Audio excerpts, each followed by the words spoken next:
Traffic కు ఇబ్బందులు కల్పిస్తే చర్యలు తప్పవని మాజీ మంత్రి తలసాని శ్రీనివాస్ యాదవ్ అన్నారు. మోండా మార్కెట్, రంగోపాల్పేట్, బేగంపేట్ డివిజన్లలో ఫుట్పాత్ వ్యాపారులతో తలసాని సమావేశమయ్యారు. నిర్దేశించిన స్థలాల్లోనే వ్యాపారాలు జరుపుకోవాలి. రోడ్లపైకి వచ్చి ట్రాఫిక్ కు ప్రజలకు ఇబ్బందులు కల్పిస్తే అధికారులు చర్యలు తీసుకుంటారని తలసాని చెప్పారు. ఫుట్పాత్ వ్యాపారులు అధికారులకు సహకరించాలని అన్నారు.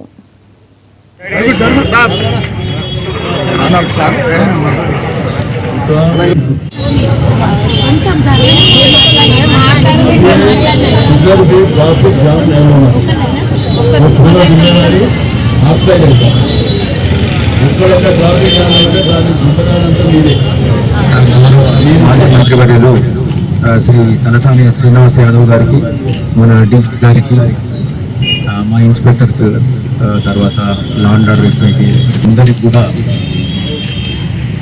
తర్వాత 3 నెలలుగా ఇక్కడ రూప్ అనేది హైదరాబాద్ వ్యాప్తంగా కూడా జరుగుతుంది. అందులో భాగంగా ఓటు సిటీలో జరుగుతుంది, ఇక్కడ నాగ్పూర్లో కూడా జరుగుతుంది. అందరూ కూడా గమనించగలరు. మీరు చూడండి, అంటే మీరు పేపర్స్, న్యూస్ పేపర్స్, తర్వాత టీవీలలో కూడా రావడం జరుగుతుంది.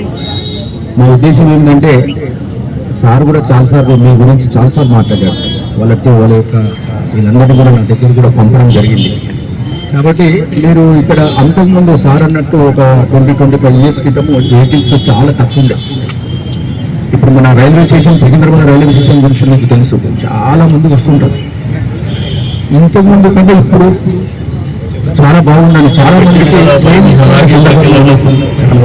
ఫోన్ చేయడము, వాళ్ళు ఏదో నిష్ఠపడము, ట్రాఫిక్ పోలీసులు పనిచేయడం లేదని చెప్పడము. మీ అందరికీ రిక్వెస్ట్ ఏంటంటే, మీరు వెనక్కి పెట్టుకోండి. రెండోది ఐడెంటిటీ కార్డులు అనేది 15 రోజులలో విత్ రెసిడెన్షియల్ అడ్రస్, దుకాణం కూడా ఫోటో దిగి 15 డేస్ లోపల మీరు ఐడెంటిటీ కార్డు తయారు చేయండి. ఐడెంటిటీ కార్డు తయారైనట్టు మనం ఏసీపీ గారు, కన్సల్ట్ సిఐ గారు ఉంటారు, వాళ్ళకి ఇస్తాం. వాళ్ళు కూడా వెరిఫికేషన్ చేసుకుంటారు. కాబట్టి దీంట్లో మీరు జాగ్రత్తగా చేసుకుంటే ఇబ్బంది లేదు. అనవసరంగా సిఐ గారు ఇట్లా ఉన్నారు, ఎస్ఐ గారు ఇట్లా ఉన్నారు, ఏసీపీ గారు ఇట్లా ఉన్నారు, వాళ్ళ మీద పడి ఏడుస్తూ ఉపయోగం లేదు. మనం ఫస్ట్ జాగ్రత్తగా ఉన్నామా లేదా, మనం ప్రాపర్గా ఉన్నామా లేదా అనేటువంటిది ఇంపార్టెంట్. सबको मालूम है 40 साल से धंधा कर रहा है. आपको भी फैमिली है, एक घर में 6-8 लोग हैं. स्कूल को जाना पड़ेगा, नहीं तो किराए के रहोगे, मकान का किराया देना पड़ेगा. सब तकलीफ सब जानते हैं. मगर आप क्या है बोलो तो दुकान लगाते बंदा नहीं होता, वैसा नहीं चले. आप जितना एरिया है वहाँ तक रखो.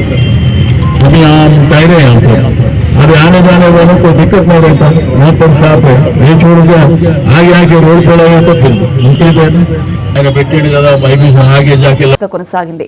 అధికారుల తీరుపై ప్రజలు ఆగ్రహం వ్యక్తం చేశారు. ప్రభుత్వం 6